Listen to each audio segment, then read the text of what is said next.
Welcome everybody. This afternoon, I hope, we will have an open discussion about major dilemmas of current humanitarian practice. And I'm really glad the International Migration Journal dedicated in August a special issue to this topic.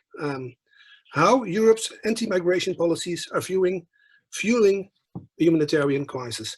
And I was also impressed to read all the different articles this special issue presents.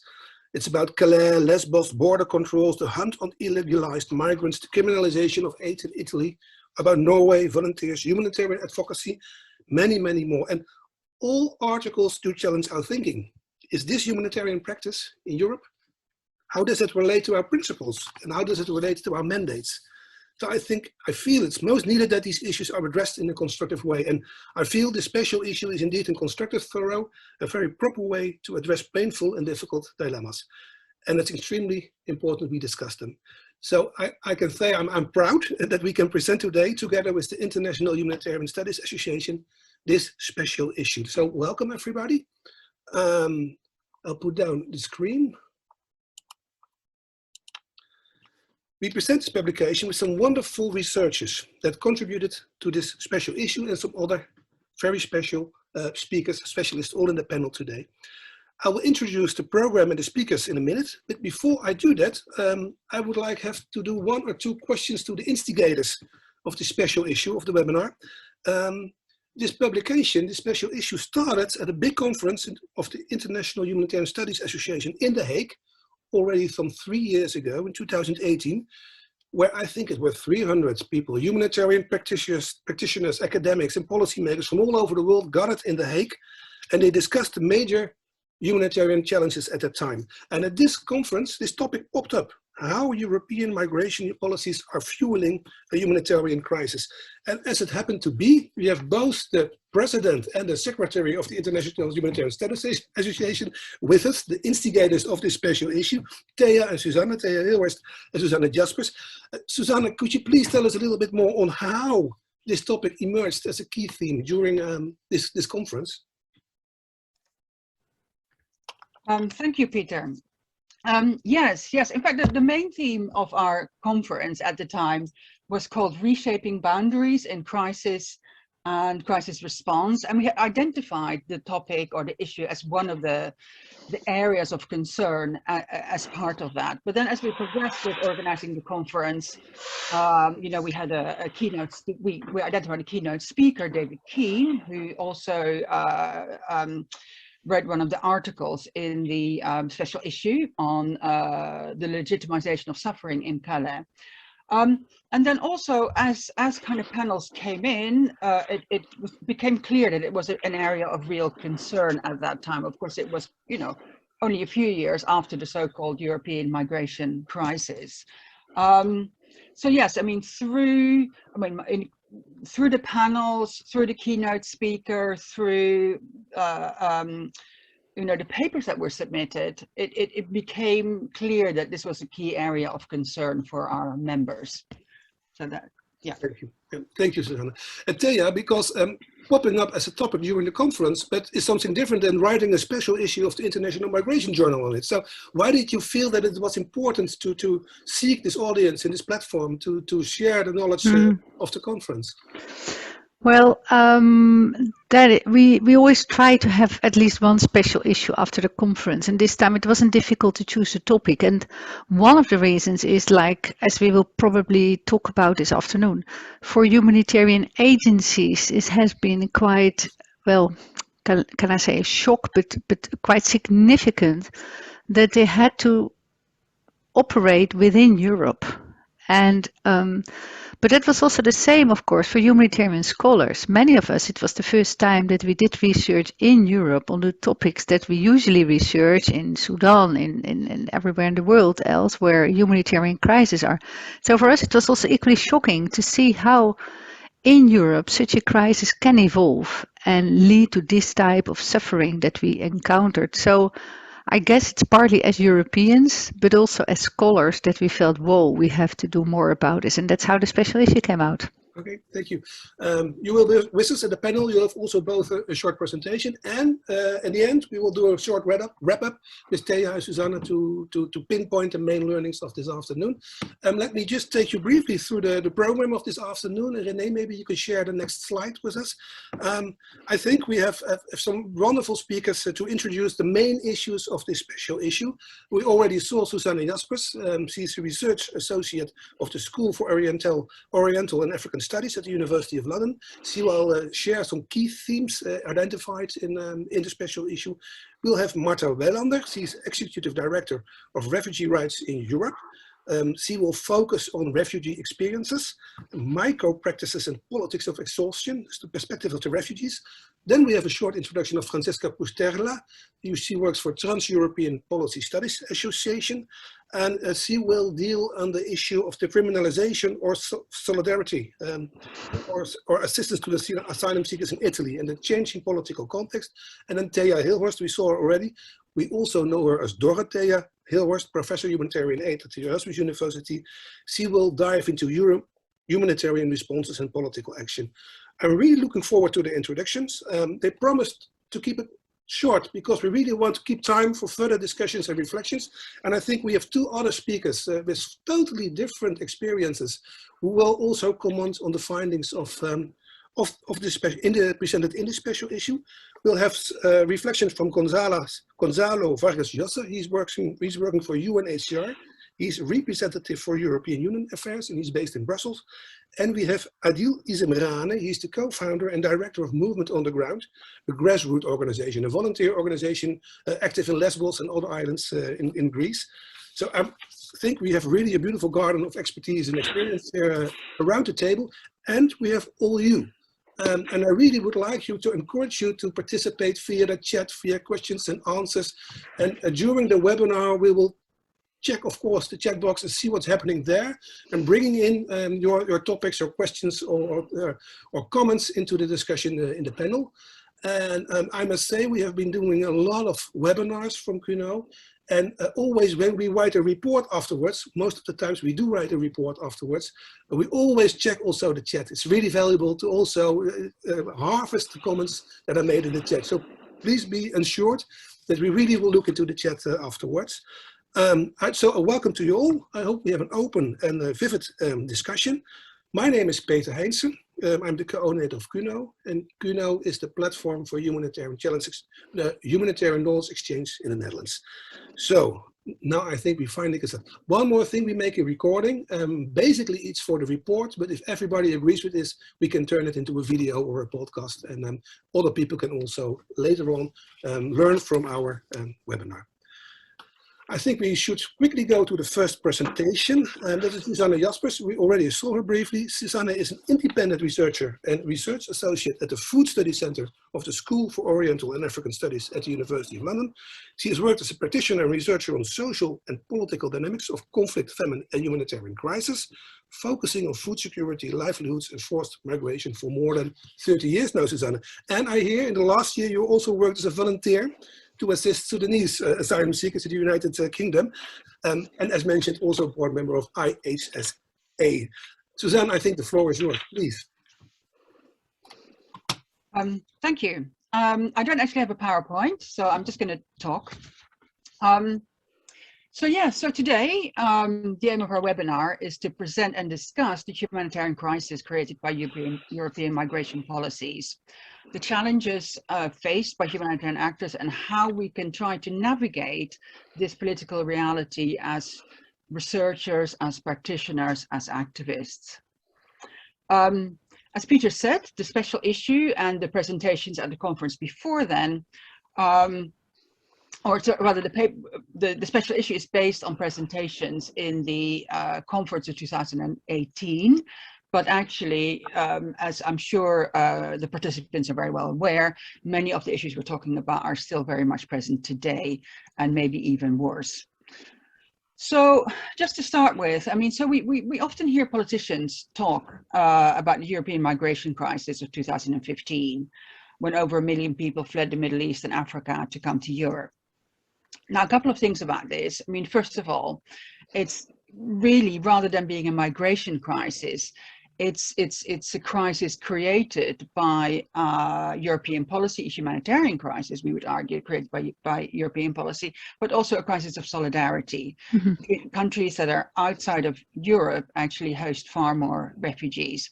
And then, as I've already said, it was a kind of a big thing in 2015, but the crisis continues today.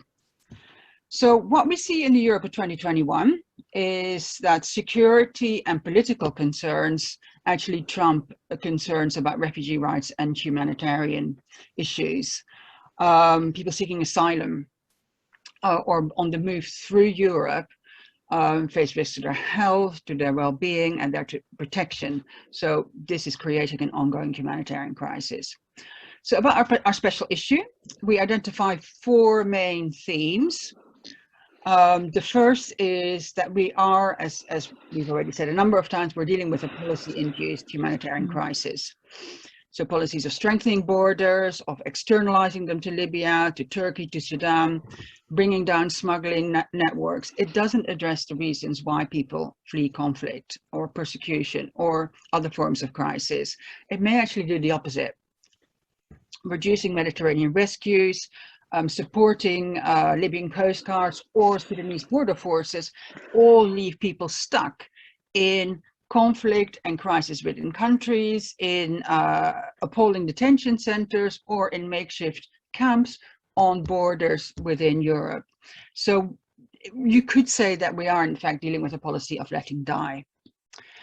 The second thing is that it's not just these kind of obvious kind of actions or there's also a number of less visible and more subtle strategies that are really making life difficult, or they're about making life difficult for people seeking safety. So, and this we discuss or we analyze in our issue, it's really a result of the tension between a kind of ideology or political strategy of deterrence, but at the same time, the legal obligations that EU member states and the UK have to provide asylum. And this includes practices that kind of limit shelter, food, healthcare, water, sanitation, and even social contact. And we'll hear more about this. And these kind of, well, I mean, other issues that we write about are kind of slow and inconsistent asylum procedures and confusing asylum procedures across Europe. And more visible kind of police violence. And all of this kind of grinds down people's resolve to move or to claim asylum in a particular place, or it makes it difficult or undesirable to claim asylum. So this in turn makes it possible to, or makes it easier to deport people and to expose people to more violence. And even the resulting humanitarian crisis itself has been instrumentalized as a form of deterrence. So that's the second issue. The third issue is that we identify, because of this situation, a transformation from humanitarian to much more political action. So because it acts to assist people on the move, as well as migration itself becomes illegal or is called illegal, then solidarity becomes a crime. And our articles show that established international organizations face constraints operating in their own countries, in applying international standards because of existing legal frameworks, and of course in the face of political opposition from the hard right. So often humanitarian principles we see have not been enough to guide the work of those agencies. So in response, you see a number of new volunteer groups who've been much more political in their actions, and engaging in different forms of activism, like from kind of legal assistance to citizen actions to campaigns, lobbying, protests. I mean, one example in the journal is in Belgium, where citizen actions prevented police raids on the park where many refugees were staying. And you'll find numerous other examples in the journal. But this has also created a kind of a tension between traditional and more established humanitarian actors. So our fourth theme is really about the challenges that this situation poses for the humanitarian sector. What is the role of humanitarian principles in this context? how to counter the acts that are actually creating humanitarian crisis in Europe, or how to assist without enabling the very policies that are creating the crisis. And I guess, you know, what we're asking in these articles, and we hope to discuss, is what volunteers and activists and practitioners can do and what they can do together. Now, the last thing I want to say, and I'm probably over time, is that each of these challenges has been magnified by the COVID pandemic, as well as recent policy changes in the UK and in the EU. Pushbacks in the Mediterranean have become more extreme. It's just become a key topic in the UK. The pushbacks in the Channel. Asylum procedures and refugee services have been suspended or moved online. In the UK, you see the creation of camps in army barracks, and potentially even the creation of a second-class refugee with the new borders bill if people arrive irregularly in small boats. So the big question is, can this trend be can this trend be reversed? Of course, we hope so. It's going to be hard work, but let's hear the rest of the presentations and then go on to discuss these issues. Thank you. Thank you, Susanne. A crisis created by politics, by policies, leading to some consequences that are really harmful. I only allow myself one question for clarification, but I am going to do it, but it's a dangerous one because it's a very fundamental one. It's in the chat. Somebody in the chat, Martin Lisberg, is saying, how is it, shouldn't you accept that there is a limit of how many people, how many asylum seekers Europe can take? And I always hear humanitarian organizations say, hey, but that is a political problem.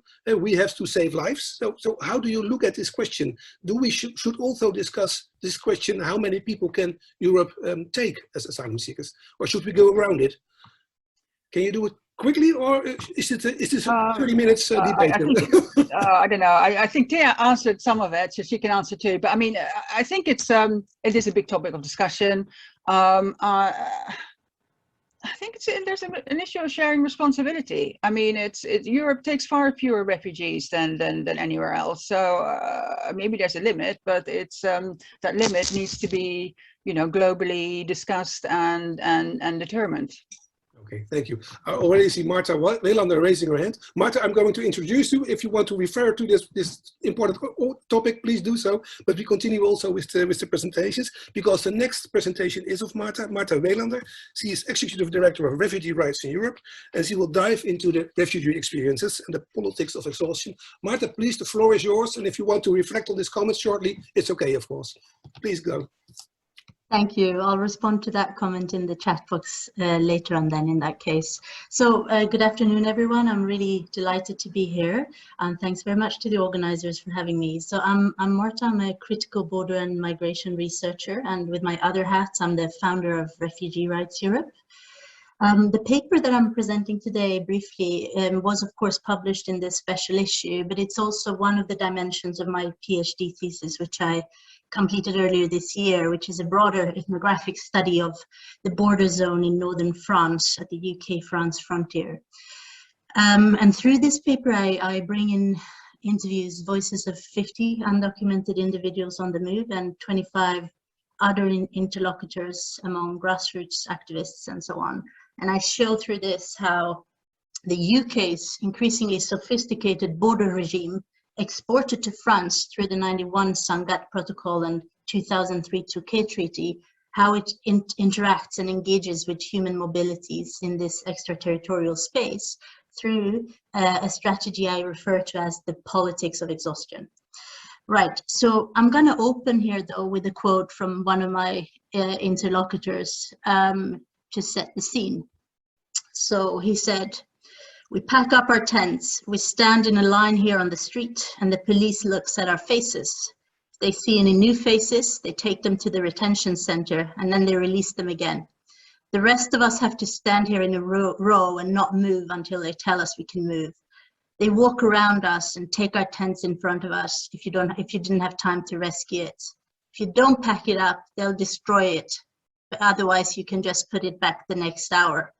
Doesn't make any sense. If you don't want us here, why don't they just get rid of us once and for all?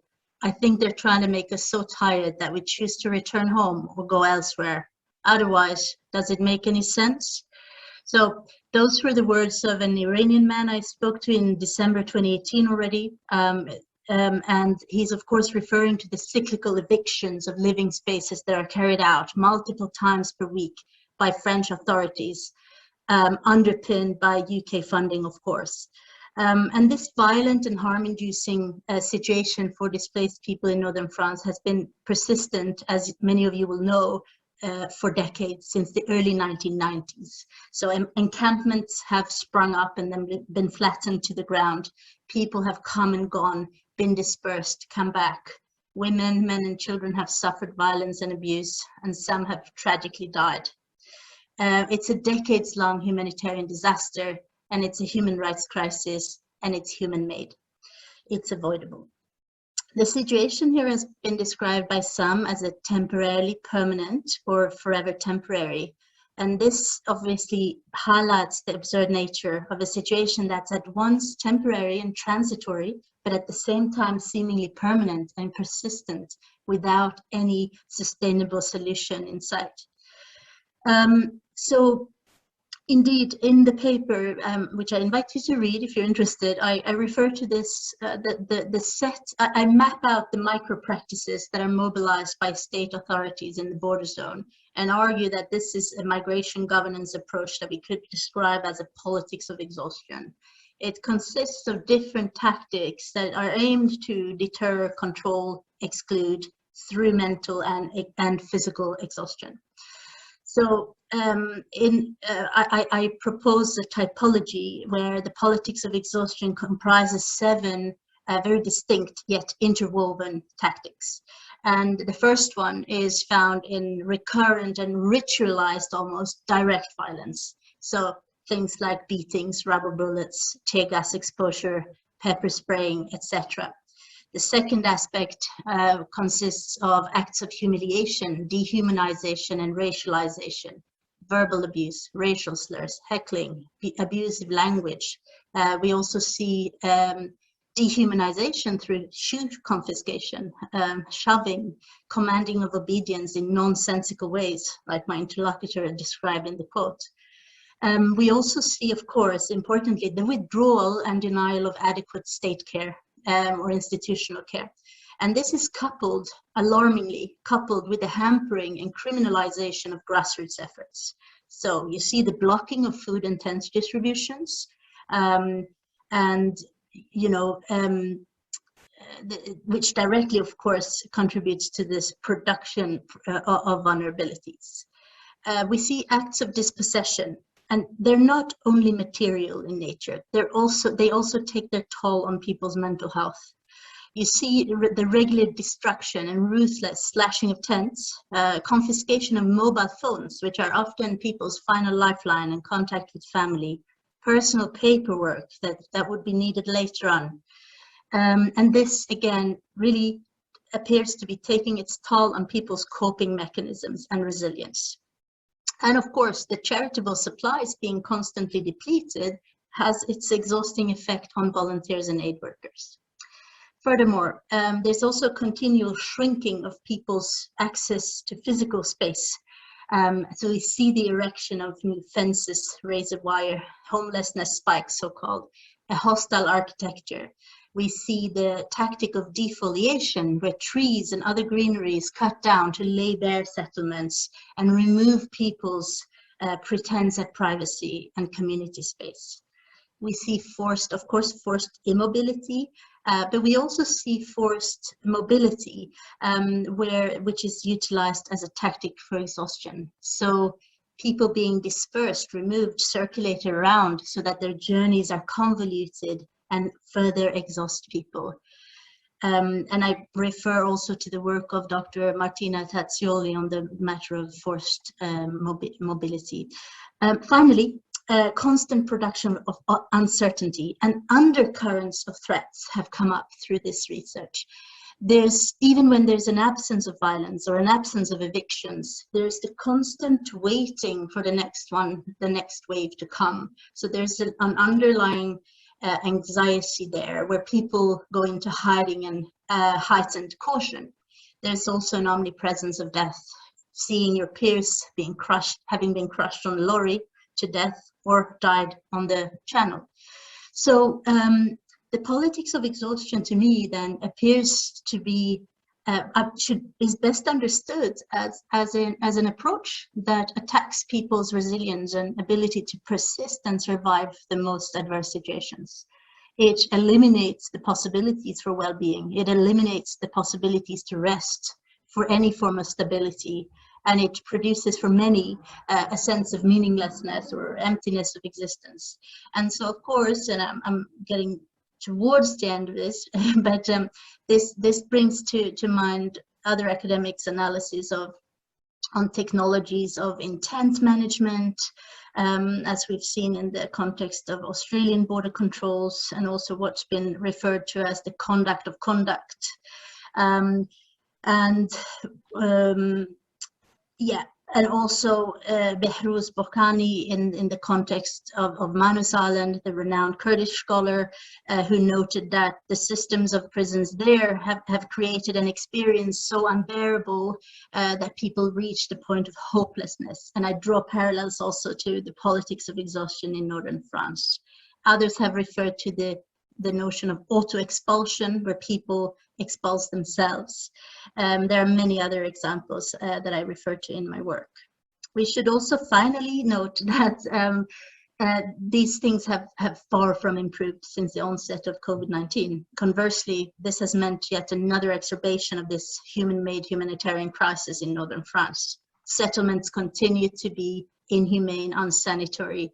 Access to water, food, hygiene, and healthcare is hampered, non-existent at times. Police violence is commonplace.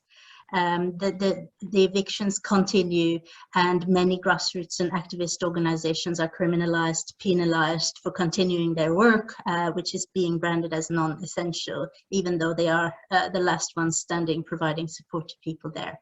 I think I've run out of time, Peter. Is that right? You ran out of time, but it was impressive. You make us so tired. They hope we want to go home. The politics of exhaustion. Thank you very much, Marta, for sharing that. We quickly go to Francesca Pustrala. Francesca, Trans-European Policy Studies Association. You will focus on the criminalization of solidarity, the criminalization of assistance to asylum seekers. I think it was also a little bit in the introduction of Marta, but you will focus on the situation in Italy. And René will share your PowerPoint. So please, Francesca, the floor is yours.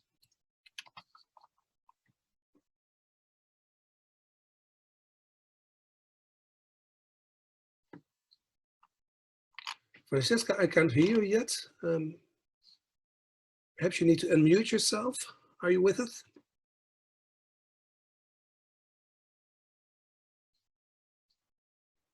I see you on my screen.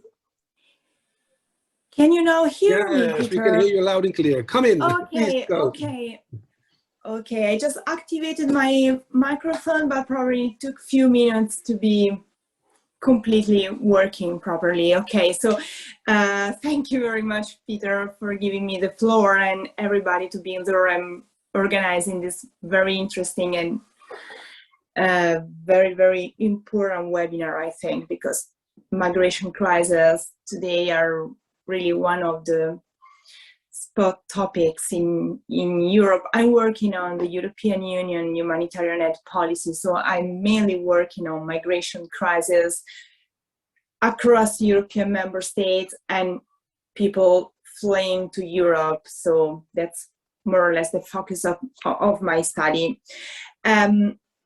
Currently, I'm funded by the European Parliament, by the DV Committee, and I'm drawing a report on the European Commission new strategy program 2021-2027 on humanitarian aid and migration actions and programs in Europe. And my presentation today is focusing precisely on the case in point, which is the case of Italy. And as you can see in the second PowerPoint, so maybe we can skip to the second one, just to see that my presentation is divided into two parts. The first one is more focusing on the political part of criminalization of solidarity in Europe, and the second part is more focusing on the legal dimension of criminalization. So in what concerns the political one, the question I'm addressing is about understanding how the migration policy works in practice and what problems arise in the implementation of especially search and rescue activities in Italy. And as you probably all of you know, Italy as a frontline member state is called by the Dublin III to provide assistance to any person in distress at sea and to take up the responsibility of the first safe country of asylum for refugee status determination. And there are two relevant or particularly relevant aspects to be treated about this political dimension of criminalization of solidarity. The first one is the concept of place of safety, and the second one is about the facilitation of illegal immigration. So in what concerns the first point, I'm mainly referring to the concept of SAR zone. As you probably know, the Montego Bay Convention in 1979 established the SAR zones, or the areas of competence where the various states are called to provide aid at sea. And in the Mediterranean, there currently are three main SAR zones: the Italian one, the Maltese one, and the Libyan one. For the moment, I keep in suspense the Libyan SAR zone, which is a little bit a particular case in point and has been established just in 2018. But what is very important is that until 2015, the management of flows of migrants across Mediterranean was divided between Italy and Malta in quite a tacit way.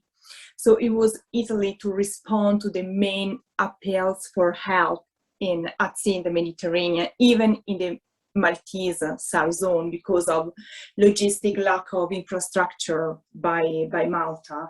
Starting for 2015, with the increased flows of migrants across Mediterranean, the relationship between Italy and Malta also became more complicated about who is responsible of responding to these help appeals.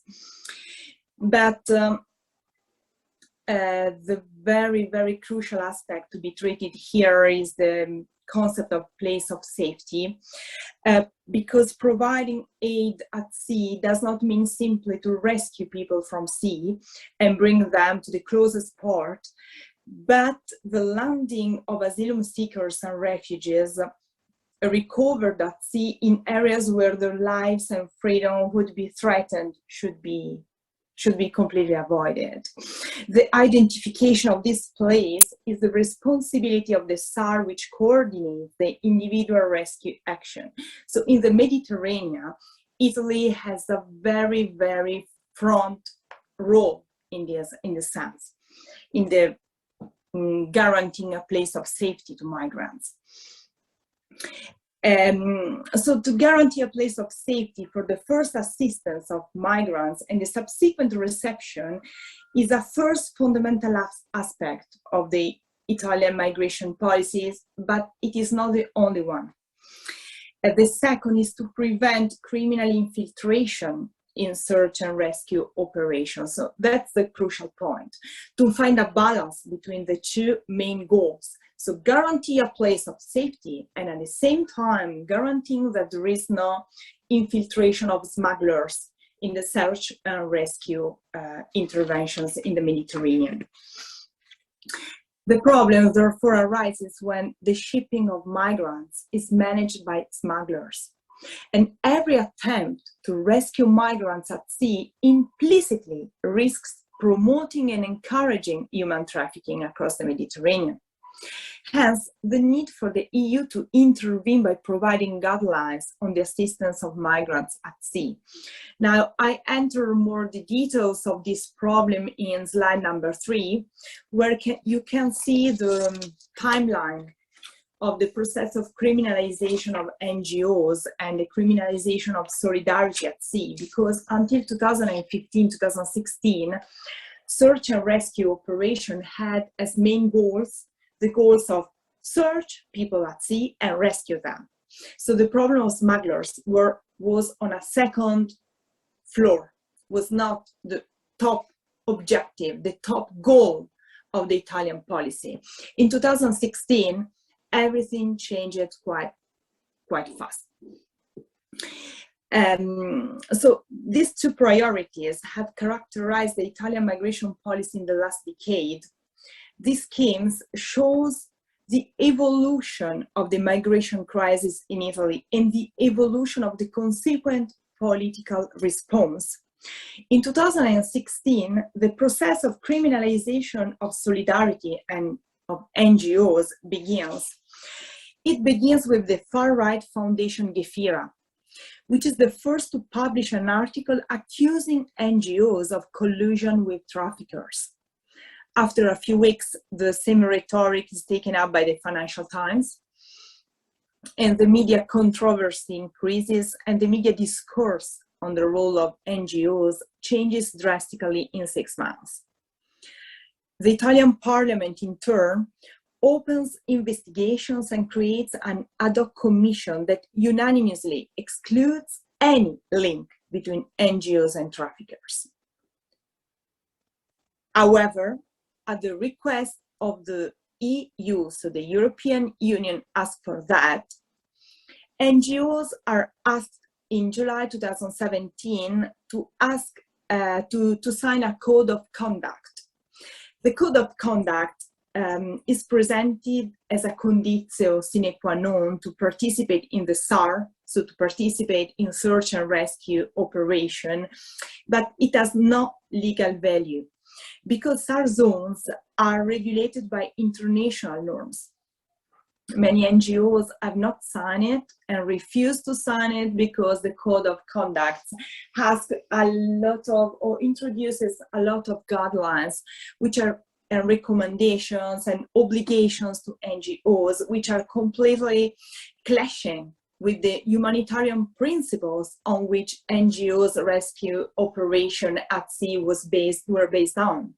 So for them, it was impossible to accept these guidelines. And so the problem is that NGOs, which in just 1 year saved more than 8,000 lives at sea, started having and experiences very much troubles in going on with their search and rescue activities.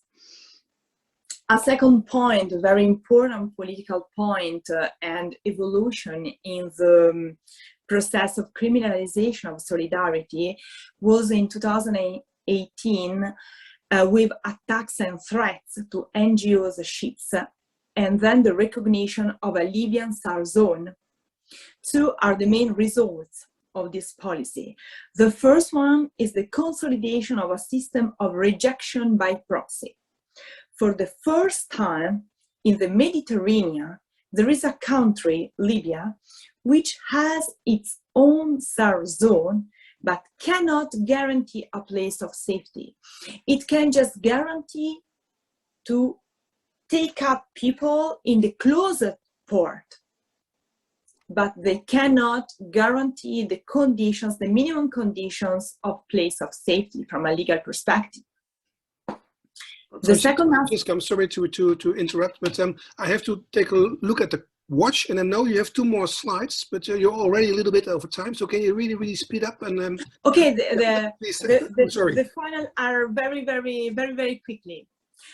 So the second point is the dismantling of the relief system and closed port policy. And the closed port policy brings us to the 4th and I would say last slide, because the 5th one is open to question on the floor. So maybe we can keep it for a second moment. And this is about the legal dimension in Italy of this policy of criminalization of solidarity with the adoption of the Italian decree law on immigration and security, which changed completely the policy of reception of migrants in the Italian territory. So 3-4 main points on this. I'm just reading on the PowerPoint, so if you have any question I can answer later on. The first one is about the abrogation of humanitarian protection. So if you do not have a refugee status, you do not have right to any kind of humanitarian protection in Italy anymore. They make returns more effective and also more quickly. They are more quick. Revocation of citizenship in case of danger for the state, even if it has not been completely ascertained by the legal normal procedures. Limitation of legal aid, increase in funds for returns, and SPRAR only for refugees. So the integration system is introduced just for people with a refugee status recognized, not for people waiting for a decision on the refugee status. Okay, I would say I can stop here because the fifth slide, as you can see, is about the evolution of the criminalization and the current state of the policy in Italy. So it's still ongoing. So maybe we can discuss about it later on. So thank you very much. Sorry for being a bit late. Thank you, Francesca. Thank you for sharing your story. And we will share your PowerPoint, if that's okay with you, with all people that visit us, and then they can take an easy look at all the information over there. And of course, there's the article in the journal, of course. It's really much richer than we can present at this moment. So we go now to the final presentation, and after that we open the discussion with Gonzalo Vargas-Llosa and Ali Izemrane. But first, Thea Hilhorst, Professor Humanitarian Aid of the Erasmus University. I think you are going to bring it a little bit together to some main points you would like to give us for further discussion. Am I correct, Thea? Well, I wanted to talk about my own research, but and the paper in the journal, but it is actually about the role of humanitarian actors and advocacy. So in that sense, it brings it together, because we have heard a lot about the political situation, but then at some point we asked ourselves, also in the journal, we are the International Humanitarian Studies Association, what does it mean for humanitarians? So that is what my paper is about. I wrote it together with Maria Hagan and Olivia Quinn, and it's about what we call pressure points of migration in Europe, and in particular, or in and around Europe, because it's in particular on Lesbos and Calais, and also Libya, where those are 3 points where we can see specific European policies, the Dublin regulation, EU-Turkey deal, and the border deals with Libya create the situations that we find there. Now, I'll talk more about Calais and Lesbos, because that's where I did the research myself. Olivia did the research in Libya, so I'm a little bit insecure to present that. And we were partly inspired by some really academic type of idea. Who are those humanitarians? Who do we see there? What does the arena look like?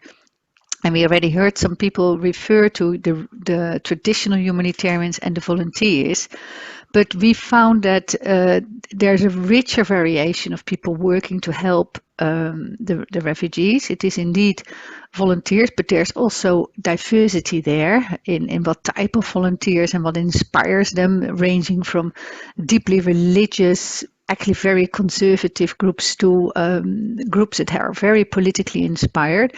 But also, and that's a group we don't often talk about, the welfare organizations that belong in those areas. So there are in France welfare organizations that have been there for the Caritas and so on, and church-related, and the Salvation Army that have been there for years and decades and maybe a century, taking care of vulnerable people in France, and that now also move to refugees. Similarly, in Greece, we saw that a lot of those agencies were involved previously in the Greek debt crisis for Greek people and then moved to the refugees. So there is quite a range of people involved in service provision, and the differences between them are not as big as we sometimes think. So we see, especially in the course of time of the response to the migration In Europe, we see that maybe in the beginning it was rather different. In Greece, for example, lots of mistrust between them. But at some point you get routines and working relations and complementarity and trying to work together. The so-called volunteers may become more professional, may also inspire some of the humanitarians. And by the way, we also found quite some people who cross. So one of the people I spoke with in Lesbos, she is working for a humanitarian agency during the day, and then in the evening she volunteers for one of the rescue political groups and waits for migrants or refugees to arrive at the shore. So one of our major findings, we also wanted to look in advocacy, and that's what I want to focus a few minutes on.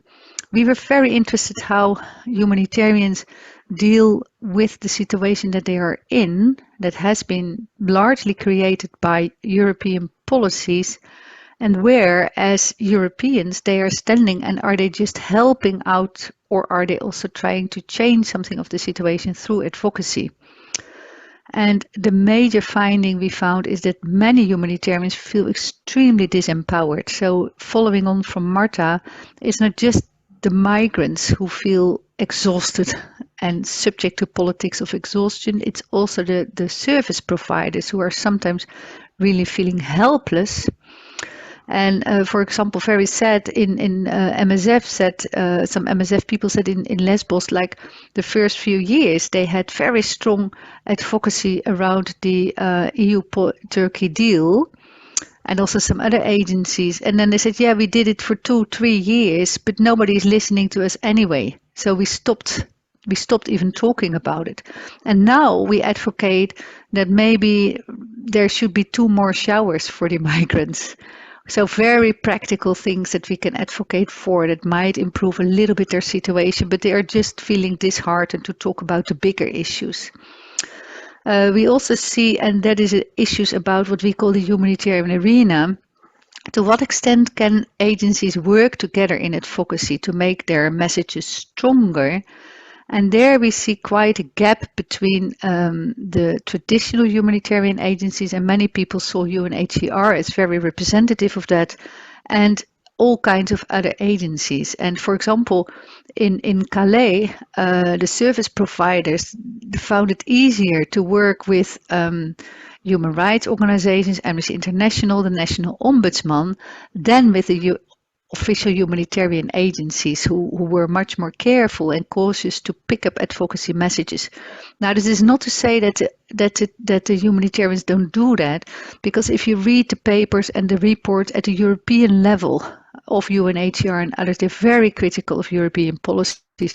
But in particular at the local level, where different humanitarian workers try to operate but are harassed by all kinds of neighbors, police, etc., etc., they feel there is no solidarity among the humanitarians and speaking out on behalf of the space to act, the right to act of those service providers. So the questions was raised in my article, in our article, very much like, so how could advocacy work better?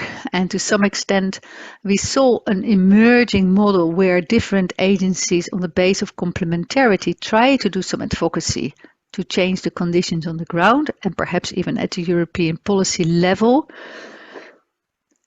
And there is scope for that. You could imagine that there are rules, divisions of labor, that you say particular agencies can pick up this type of messages, other can do that. UNHCR is maybe more for the internal diplomacy, others can more shout out in the streets.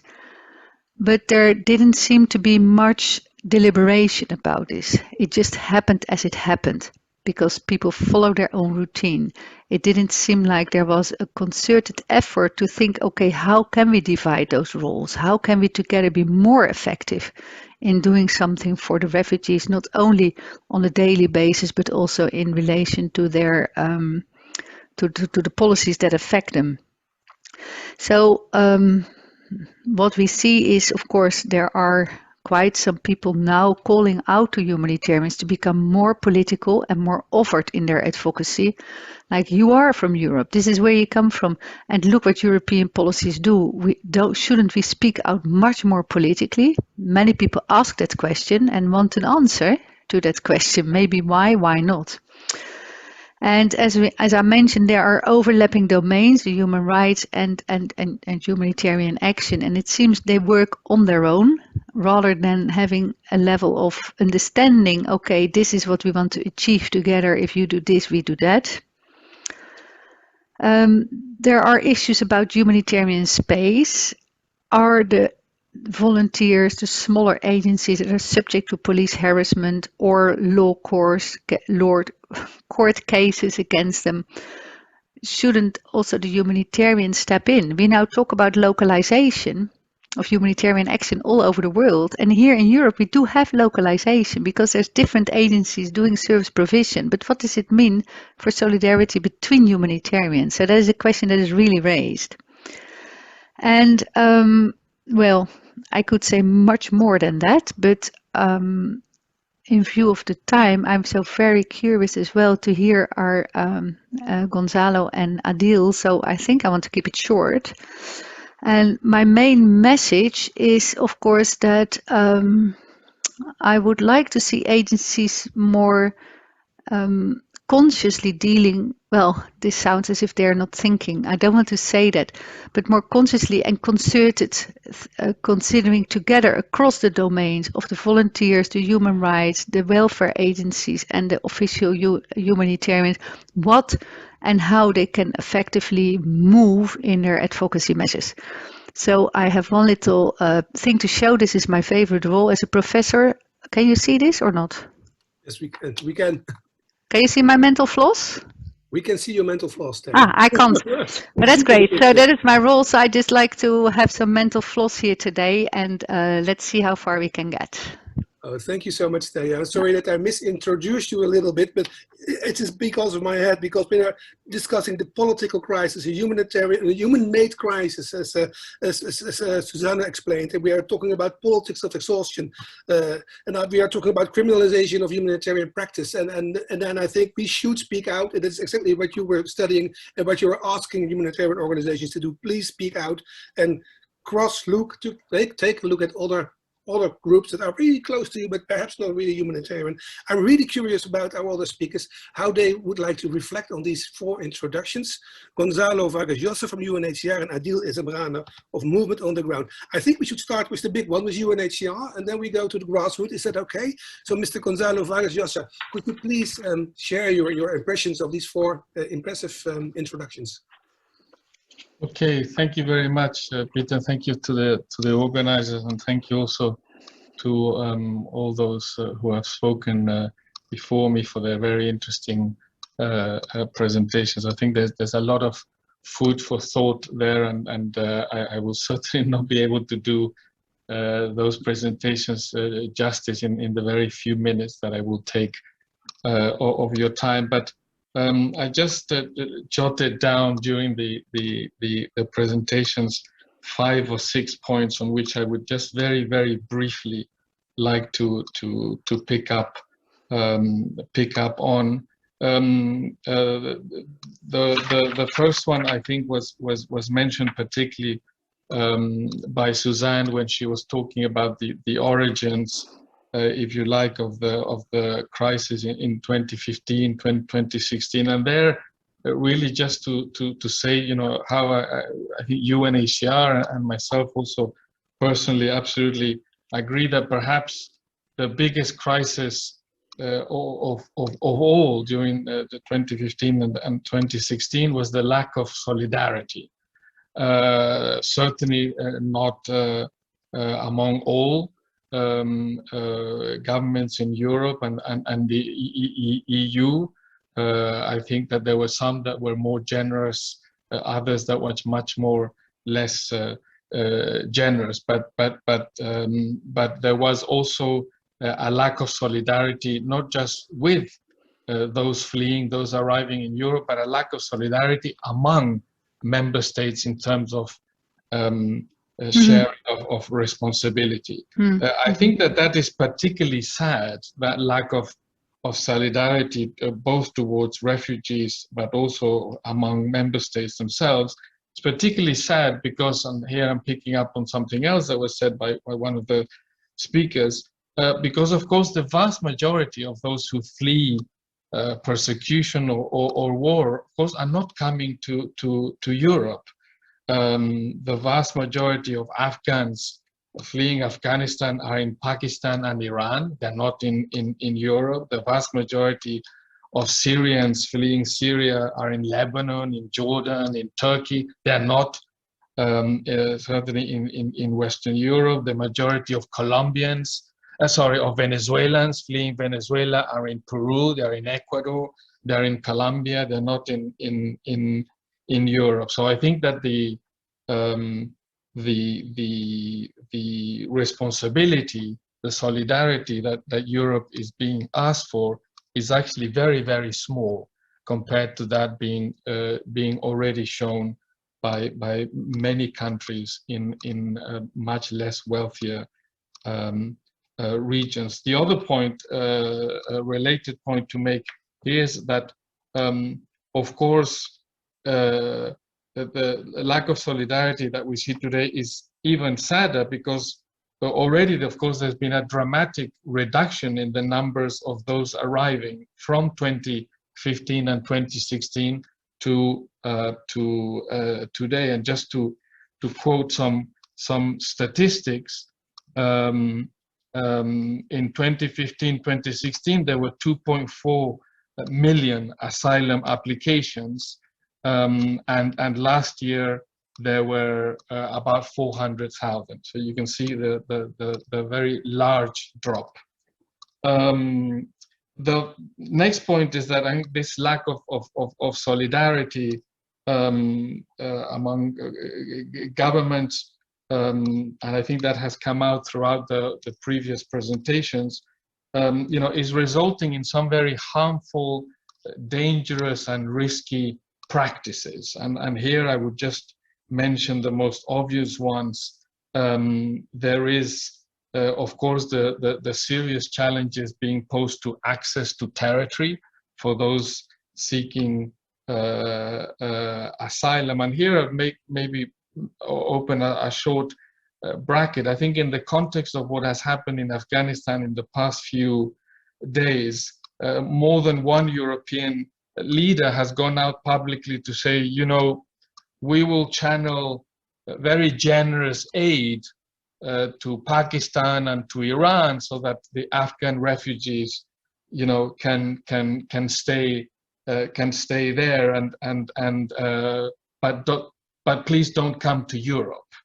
And I think that, of course, is one more very recent and terribly sad example of lack of solidarity, because both things, of course, are absolutely compatible. Yes, it's very important for European governments to be generous towards those poorer countries hosting large numbers of refugees, but paying the bill or paying part of the bill certainly doesn't exclude them from the responsibility of also receiving some those refugees that make it here. Another harmful practice that we're seeing regularly, unfortunately, and also mentioned in the previous presentation, is pushbacks, whether it's in Greece, in Cyprus, or Croatia, or elsewhere, particularly in the, of course, external EU borders.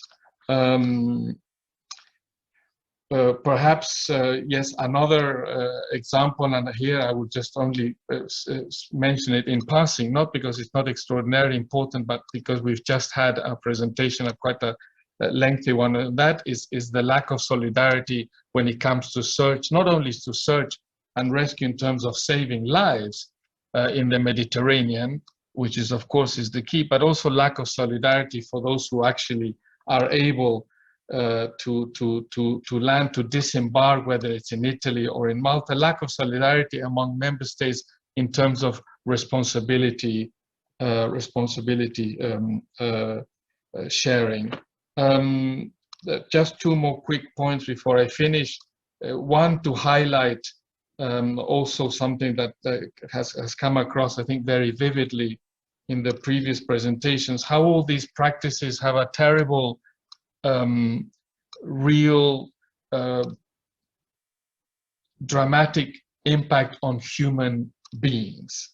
These are policies that affect humans, be it drownings in the Mediterranean, or people having to stay days, sometimes weeks, in small little dinghies in the Mediterranean because no EU member state wants to allow them to disembark, or whether it's people fleeing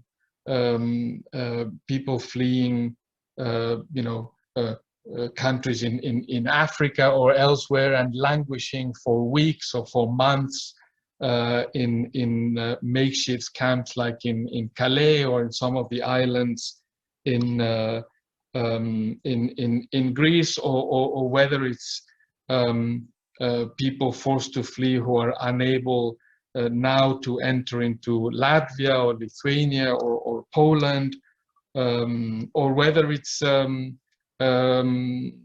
people on the move who have ended up in detention centers in the UK and have been languishing there for a very long time. So all these policies have a real dramatic human effect, and perhaps going to also Thea's point on the importance of advocacy, maybe we all need to do better in terms of trying to portray this terrible human impact. My last point is on the issue of criminalization, and there maybe just two quick comments.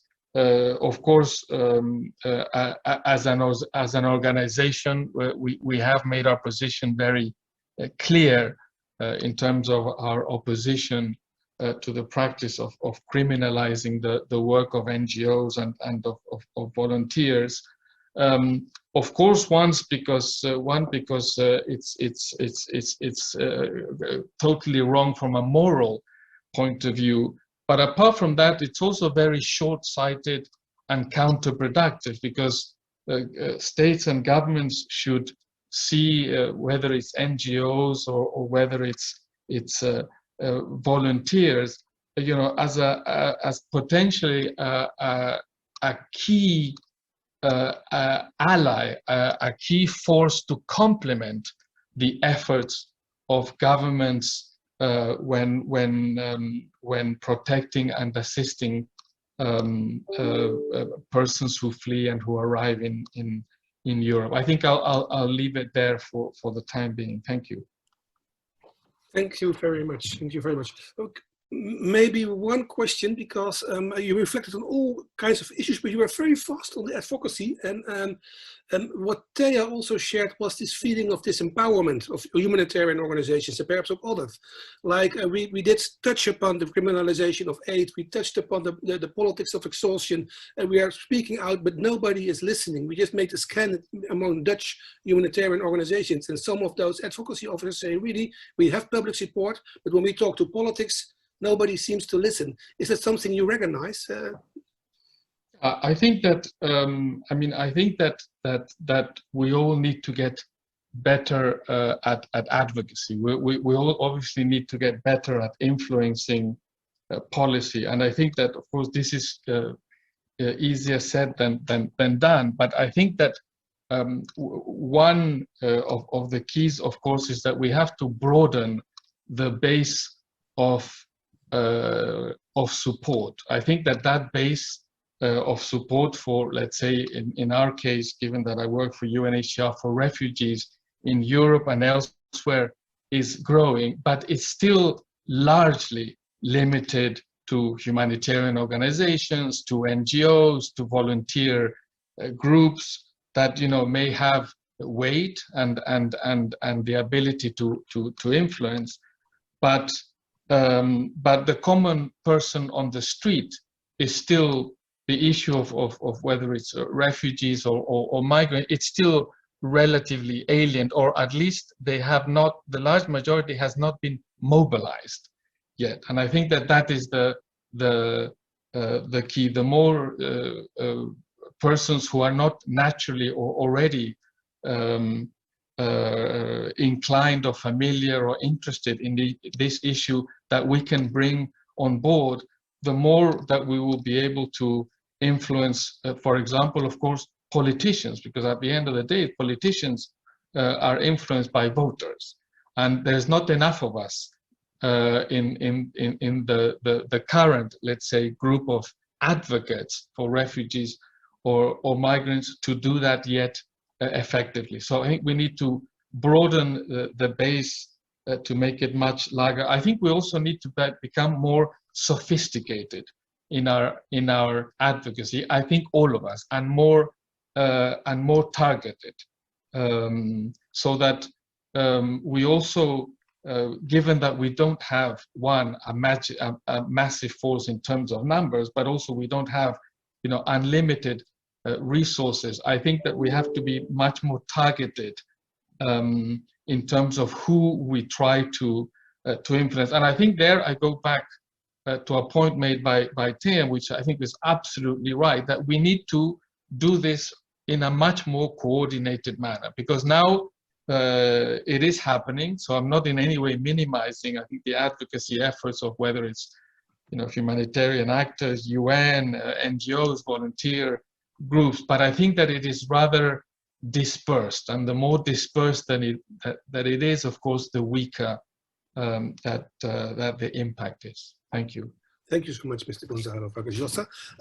There is a lot of discussion going on in the chat about how many refugees Europe can take, and if there is a limit, and then it can be a way to disbalance the political situation in the Netherlands. I first go to the movement on the ground, to Adil Ezemrane. This is for sure an organization that managed to broaden the base, touched upon a whole new group of volunteers and people that were involved very, very personally in what was happening on Lesbos, for instance. Adil, please take the floor, and we would love to hear your comments on the presentations of the researchers. Yes, thank you, Peter. Before I start, I got disconnected and I can't turn on my video camera. You have to enable me. I will. When I try, you cannot start your video because the host has disabled it. I'm so sorry. I make you co-host so you can turn your... we see you. Welcome. I'm glad you're there. Thank you. Well, first of all, thank you for the invitation to participate in this quite enlightening conversation, and thank you to the presenters, all four of them. Let me start with taking us back to 2015. Before we were actually a foundation movement on the ground, we went there, myself as a volunteer, due to the picture that shocked all of us and the whole world, Alan Kurdi. Who washed ashore at the Turkish beach. And I think that stands still symbol because it's exactly 6 years now. And if we look back at the past 6 years, I think we can come to the very hard conclusion that when it comes to people being put at risk at the Mediterranean, the Aegean Sea is still very live. Regardless of all our efforts as a humanitarian world, regardless of the European Migration Pact, and I think us as a civil society, I think the unfortunate conclusion is that we really haven't made big steps in providing dignity once people arrive on land, but also when it comes to safe passages. Having that said, movement on the ground was founded because of that. We saw the deteriorating policies on the European front lines and what kind of dramatic effects it has on the people in search of safety and security. We started as a volunteer organization, as a grassroots on Lesbos, really at the epicenter of the European migration crisis. I still remember the day that we arrived, 10,000 people arrived in less than 48 hours. And in October 2015, 135,000 people arrived only on the island of Lesbos, almost twice the population of the island. We we started very quickly with trying to provide direct impact to relieve the situation where we can, but it brought us very quickly in a splagaat, because we had to deal with authorities. We had to deal with central authorities. We had to deal also with the larger humanitarian organizations that clearly had a different approach than the grassroots. And that was the first time that we actually experienced a division between the impact that we envisioned to make and what the situation and the system was allowing us to do. We went through an evolution as a grassroots, mainly relying on, in the beginning, on volunteers. It was clear that to continue our access to the people, especially within the government-run camps, that we also had to refrain from activism. That was very clear. We had to refrain from being very loud about our ideals, about how we could see change happening, systemic change, sustainable change. And it was at a certain moment a very deliberate choice to continue our mission, to provide dignity to the people, not only outside of the camps, but also inside of the camps, and to refrain from political activism. As movement on the ground, we've also been under scrutiny for that. In the first place, also by our colleagues, for not speaking out and not taking a very strong activistic approach or a very strong advocacy approach. But the very simple explanation is that we just lacked the resources, and that we had to do with the capacity and the means that we had as a volunteer organization in the early years to continue our access to the people within the camps and to continue in a dialogue with the policymakers and often also with governments that have deteriorating policies. There was always a very moral dilemma, a devil's dilemma often for us as an organization, which continues to be the case really up until today, that we are now taking a position in the new multi-purpose reception identification centers on the Greek island of Samos, funded with European Commission funds, of course built by IOM, but definitely also directed by the Greek government.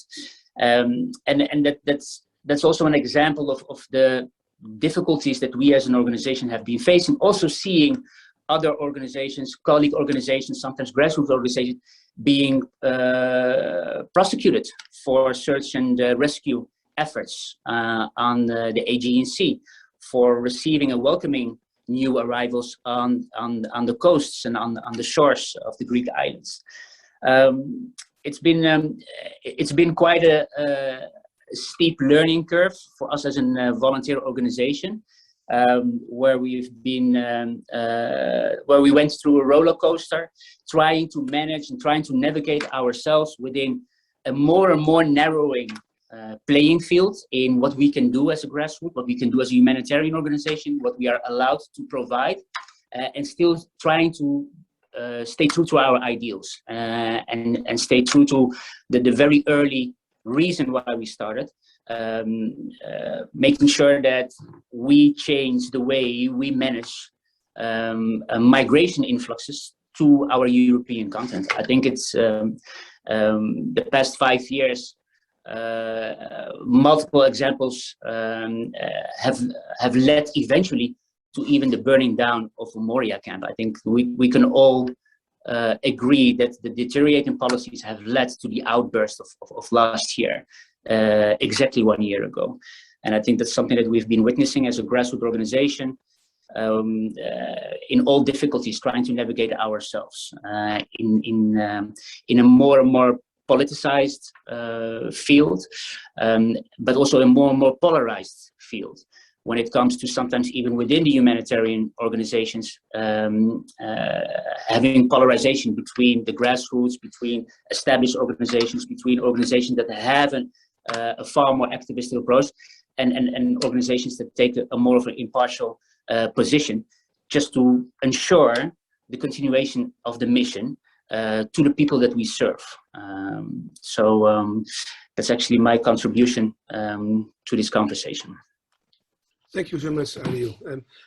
I can imagine that it's a steep learning curve. I also saw very experienced NGOs looking at your organizations, other grassroots organizations, learning from you, how you reached out to the public. And I hear a lot of devil's dilemmas many organizations will recognize. Did I hear you say also that you are perhaps reconsidering the way about how to be apolitical and not entering a political debate, also considering that this is a humanitarian crisis that is man-made and a consequence of policy? So did I not hear you? Are you considering to do some more on advocacy level? Yes, actually, we just embarked on a new phase because we believe that with the track record that we have, with the best practices, with this steep learning curve that we went through, sometimes in all agony, to be very honest, that we do have something to share based on those experiences on a European level. I think when it comes to the member states and the governments, I think in the first place, what we should also invest on is to create awareness campaigns, that we make sure that the electorate, that the people that are electing the governments will choose wisely. And that is something that I think as a humanitarian world we could focus more on, to really influence the political side of things, not maybe directly towards the politicians, because I think that's something that we've been doing, all of us, for the past 5 years. And unfortunately, not with the results that we would have envisioned. But I think that your ordinary neighbor should be aware of what it means to be a refugee, and what a refugee goes through arriving on the European front lines. I think there's still a big gap when it comes to the awareness of the common people that eventually will choose our new policymakers in governments. And when it comes from movement on the ground, we just embarked on an advocacy journey in Brussels, where we believe that all the things that we've experienced and learned could be very much of value from the ground up to be shared at the round tables of the policymakers, because we do feel that often there's a big gap between the hard reality on the ground and the vision and the perception that policymakers have in Brussels. So yes, Peter, it's a new phase that movement on the ground embarks. Thank you, Adil. We only have 13 minutes left, and we also need to wrap up the whole session. So I just want to check with the researchers if they have very urgent questions for Mr. Gonzalo Vargas Llosa or Adil Izimrane, or perhaps one quote from the chat you want to share with them. But I think we have to be compact, and after that we can go to the wrap-up for Stea and Suzanne. With whom shall I start? So we take the same order as we did the presentations in the beginning. Start with Suzanne, and then I collect all remarks, questions from the researchers, and then we go briefly back to Gonzalo and Adil. And I hope you all can be brief. Just one or two burning questions you would like to pose to Gonzalo Vargas Llosa or Adil Izimrane. We start with Susanna, please. I don't know that I have a burning question, but yeah, I just have a number of reflections. So maybe I should leave them until later, or I can take one of them now. I don't know. We keep the reflections for later. Then we move on. Yeah, move on, please. Is that okay? Then we go to Marta then. Do we have one or two burning questions, or from the chat you would like to reflect on, or a burning question for Gonzalo or Adil? Well, thank you so much, Adil and Gonzalo, both of you. Adil, it would be great to stay in touch with you about your advocacy work also in Brussels. Question for Gonzalo. Are there currently any plans within the UNHCR to adapt or increase its engagement in northern France following Brexit and the exacerbation of the situation on the ground? I'd love to hear if there's been any kind of movement on your end there. Thanks. Thank you. We collect first the questions, and then we go to the other speakers. Francesca, do you have a burning question? Yes, I have a question. Not sure if it's a burning one, but for me it's quite priority contradictory to ask this question. So to Gonzalo, thanks very, very much for being here. It was extremely interesting to discuss with you about this topic. So my question is about the relation of your organization with the European Union institutions. Particularly, I would like to ask you if you have some guidelines or recommendation to the EU migration policy on priority key actions that you think from a political perspective they should adopt as really critical key action to face the problem of migration policy in this moment. Thank you very much. And then I'll collect also with Thea. Do you have one or two burning questions for one of the speakers, other speakers, for Adil or Mr. Gonzalo? Well, I was hoping that as we were talking about advocacy and new awareness and stuff like that, if that could be made slightly more specific about the Afghanistan situation that we now have. Are you, for example, reaching out to other agencies for some concerted messaging around it? Is there something we can join, for example, if we are small? I know for a fact, for example, we are now getting together quite some people from universities who want to help to protect their former students, their former colleagues, their collaboration partners in Afghanistan who have been there, human rights activists who want to get out. So is there initiatives on your side where you feel like Afghanistan could be a good moment that we would try to be more concerted and coordinated in messaging and advocacy as you have just proclaimed we should? No. And is that for UNHCR or also for both? It would be interesting to hear what a grassroots organization has to say about. Okay, we start with actually, Peter, can I ask? I'll have a question about. I mean, it was this part reflection, part question. But it's whether it's thinking about UNHCR's role in coordination, and you know, one of the things I was thinking about is many of the Darfuris or the Sudanese asylum seekers that I meet in the UK. They have already spent their 10, 20 years in a camp in Sudan. So they're very kind of familiar with the traditional kind of professionalized kind of aid system. Then they come here and they meet a very, very different situation. I don't know, I'd like, maybe I should call it a kind of a much more kind of solidarity, but also much more kind of, more solidarity oriented, but also much less coordinated and a bit kind of messy, but at the same time providing much more kind of emotional, kind of moral support. Anyway, so my question is, I mean, what is UNHCR's role in kind of coordinating assistance for refugees, assistance and advocacy in this case in places like the UK and well, France, we've already, Marta has already mentioned. Thank you so much, Suzanne. I first go to Mr. Gonzalez because he has a lot of questions. I hope he can touch upon each one very briefly. And then also, of course, the question to both Mr. Gonzalo and Adil, whether the Afghanistan situation we could improve perhaps our awareness campaigns or advocacy. Mr. Gonzalo, do I need to rephrase the questions or did you write them down? Yeah, I think it's fine. I think I got the gist of them. Yep. I will try to be very brief because I'm very conscious of time. On the question on northern France and Calais, I mean, I am not directly responsible for that. We have an office in Paris that is responsible for our work in France. My understanding is that that of course we had a kind of a permanent presence in Calais, I think between 2016 and 2019, if I am correct, when I think the numbers of persons of concern or of interest were quite high.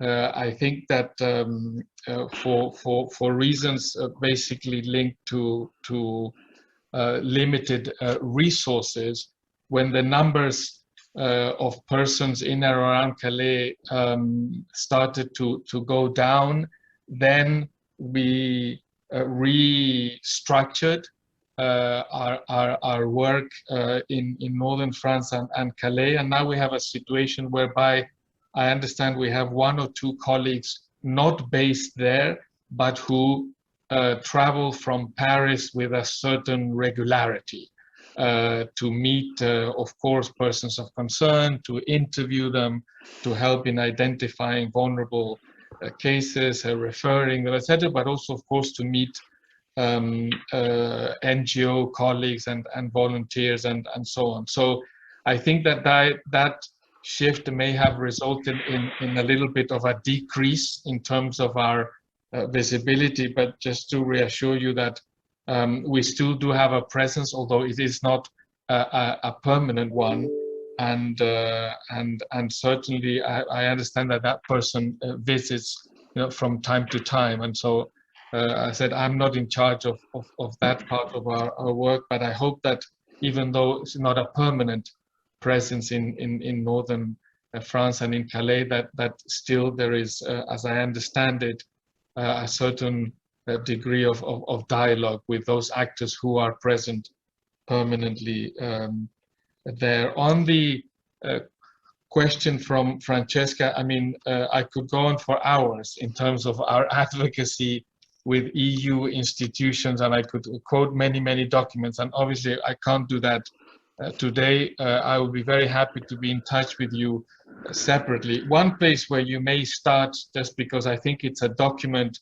that is very brief, but that summarizes quite well what are our policy recommendations is, and they're also public, is that with every change in EU presidency, we issue a set of recommendations to the incoming presidency, or sometimes to the 2 incoming EU presidencies. And so if you go in the internet, you will find our recommendations, the latest one being, of course, for the Slovenian current presidency, and later this year we will issue the recommendations to the incoming French presidency. On the issue of Afghanistan, I mean, I wouldn't say there is, no kind of overall platform that we have created as such in terms of advocacy in Europe on the issue of Afghanistan, although you may have seen that particularly since the latest events, we have come out with some let's say messaging on Afghanistan, including directed at European leaders. I think that the best way to try to consolidate efforts would be to do this through the national offices in Europe. I mean, I'm not in any way adjudicating this role to all my colleagues in Europe, but we do, of course, have offices in most countries in Europe, and they do locally work on advocacy on a whole range of issues, including, of course, today on Afghanistan, given that is a priority for us. So that is certainly one possible way to do it, to reach out to our offices in the various capitals, depending on where you are located. On the last question from Suzanne, I mean, obviously we have very different roles in developing countries than what we do in the EU, for example, or in the UK. In developing countries, of course, we tend to have a much more substantial role in terms of delivery of material assistance and coordination of delivery of material assistance, in addition, of course, to our protection role. In the EU or in the UK, of course, we do not have any meaningful role when it comes to the delivery of material assistance, given that these are countries which are wealthy and which should have the responsibility of ensuring the material, let's say, well-being of refugees. In places such as the EU and the UK, our role is primarily exclusively, but primarily I would describe it as an advocacy one, in terms of trying to generate, trying to generate contributions from European states for aid in the regions of origin, whether it's in Afghanistan, in Iran, in Pakistan, etc. And secondly, an advocacy role in terms, of course, of trying to influence policies for those who arrive in the EU or in the UK to seek seek asylum. And I think that there, again, I'm not in any way kind of adjudicating any firm coordination role there to UNHCR either, but that obviously, that advocacy space is evidently the area where it would make more sense to have more interaction with NGOs and with volunteers around, I think most usefully around perhaps some specific issues. I think some of this is already happening, but of course there is always scope for doing it better. Thank you. Thank you, Gonzalo. There's still one question for Adil, and then we go to the wrap-up. Adil, movement on the ground, already discussing a movement on the ground for Afghans campaign or something like that? Yeah, we actually, as soon as the situation developed in Afghanistan, we developed a campaign with Afghans We Stand. In Lesbos, at the Lesbos camp, more than 60% of the population has an Afghan nationality. So we've seen how the dramatic development of Afghanistan affected the people overnight. Mentally and sometimes even physically. So we set up a campaign to create awareness, to ask for support for this population, not only on Lesbos, but I mean, we have a large Afghan population, of course, in all Europe. And I think this is a moment where we as grassroots, but also as institutional organizations, should come together and grasp this dramatic event. And see how we can create awareness for this population. So I know that in Holland, specifically in Holland, there are other organizations like Stichting Vluchteling, MSF, Amnesty International advocating with their campaigns. It would be great if we could find the opportunity to come together at the round table and see how we can have a massive awareness campaign for this situation. So hopefully that will happen soon, and it's an open invitation. Okay, thank you, Adil. Well heard. Yes, Suzanne and Thea, what do you take home tonight when you're looking back at this webinar? What are the learning points? What are the follow-up points for us? Please. Okay, I think I'm starting. Oh God, so many things to think about. But one of the things I've been thinking about throughout this and throughout this discussion is actually David Keen's paper at the start of this at the special issue, and the notion of political theatre. And I mean, one of the things that we perhaps haven't talked about enough. I mean, there's so many. We've talked about the problems that asylum seekers and people on the move face. We talk about the problems that humanitarian organizations face, but we haven't actually talked about the fact that it doesn't stop migration. None of these policies that Europe is implementing is stopping migration. So what David Keen is saying, one of the things he's saying is, this is what we're dealing with is political theater.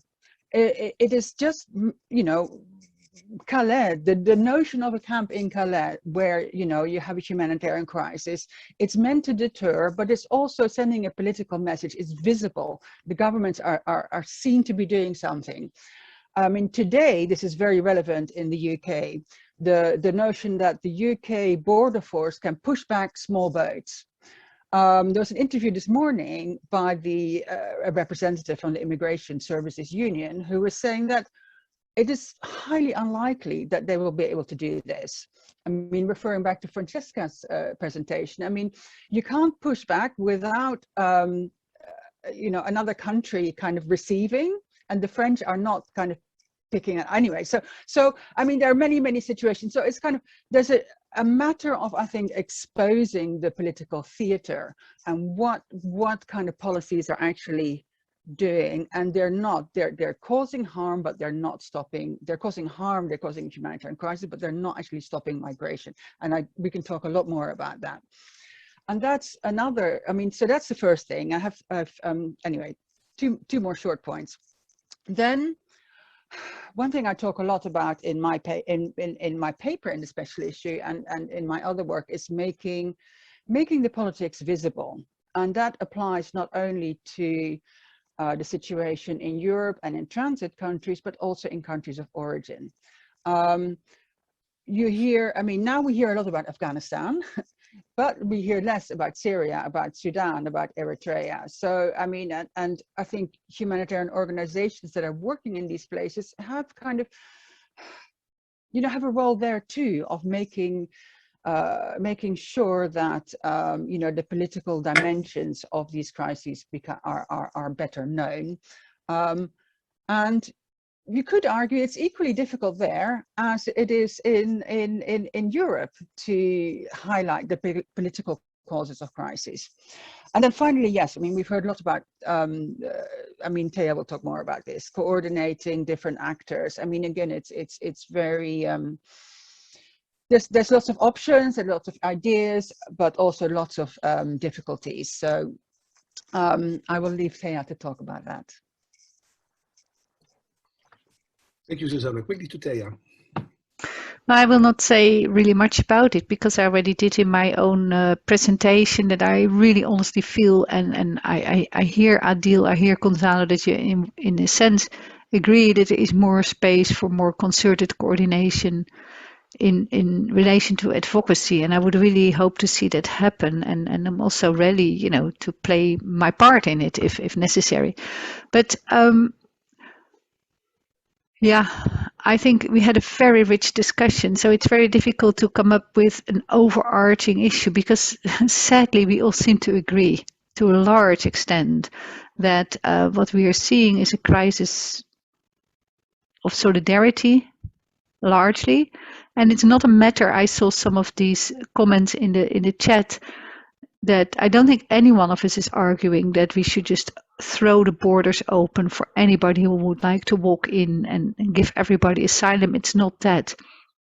But we do have an asylum system that promises people that if you come to ask for rescue and asylum, that you are given an opportunity to tell your story and make your claim.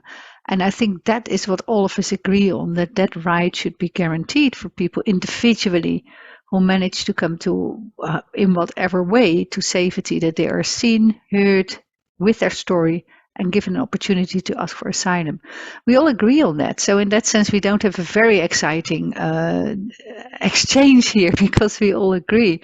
And I feel on all sides that we feel in different ways, but all a little bit rather disempowered. We share a sense of disempowerment in going about it and dealing with it and looking around.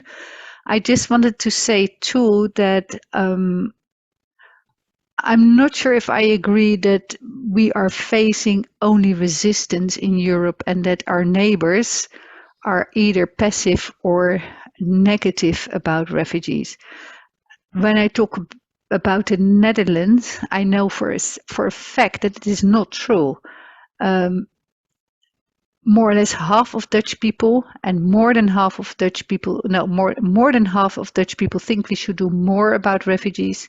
Half says we should do more if we take care of excesses and violence among some migrant youth.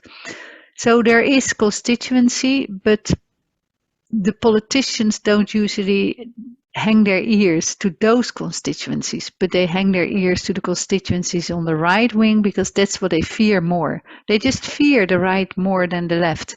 So that's where they hang their ears to.